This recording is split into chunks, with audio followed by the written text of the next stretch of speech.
The Sports Governance Bill, which will be tabled in Parliament, has got very important ramifications when you have to look at Indian sport, especially the BCCI. Because if the National Sports Governance Bill is tabled, it changes everything in the BCCI. Because what is the major aim? Before we come to what is it, what does the bill aim to do? The National Sports Governance Bill essentially wants to have three major factors. One, promotion of sports, athletes' welfare and ethical practices in sporting federations. But the most important point is establish standards of governance and dispute resolution. Now, if the National Sports Governance Bill is tabled, the BCCI will then become a National Sports Federation. Right as of now, BCCI was registered in the Tamil Nadu Societies Act of 1975. So that is why it was neither a public, neither a private institution. It was just an autonomous institution.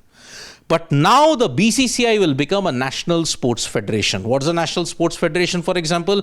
Athletics Federation of India, the Shooting Association, all these kind of national sporting bodies, BCCI will become part of that. And in order to function, BCCI will need recognition from soon to be formulated National Sports Board, which comes under that. The broader umbrella is the National Sports Board. The BCCI will be under that. Now, how does it change the dynamics and the functioning of the BCCI? Basically, what the bill has done is it followed certain provisions that were there in IOC and FIFA. And then governance bill follows the Lodha panel recommendations, which capped the age at the limit of 70. This is basically the incorporation of that. You all remember that the Lodha panel was constituted about 7-8 years ago, in which you had certain age and tenure caps. The National Sports Governance Bill follows that only. How does it impact the BCCI? Firstly, BCCI then in its AGM in September, October will have to hold fresh elections. And office bearers, now this is the technicality, office bearers need not relinquish office after reaching 70. But then here is a catch.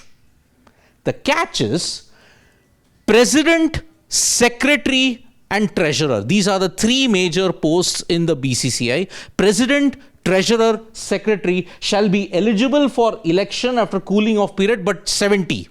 They are capped at 70. They cannot then hold any post. So, is Roger Binney eligible for another term now? No. He's 70. He turned 70 just last week. He cannot now contest another term. Held position for 3 successive terms, but we all know that after 2 terms, after 1 term, you have to have a cooling off period and then you can serve the remainder of the terms. 1 term here equals 4 years. That is the basic criterion in the Sports Governance Bill. BCCI, now supposing if you want to change the constitution in the SGM, if the BCCI decides, okay, we want to change it, but there is a dispute.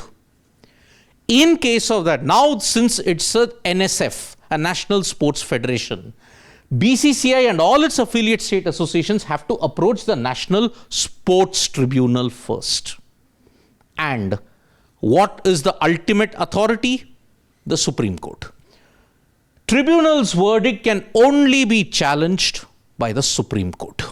So in a way, this Sports Governance Bill is going to ensure that the BCCI comes under the ambit of all sporting federations and that certain governance and certain things are now monitored in a way.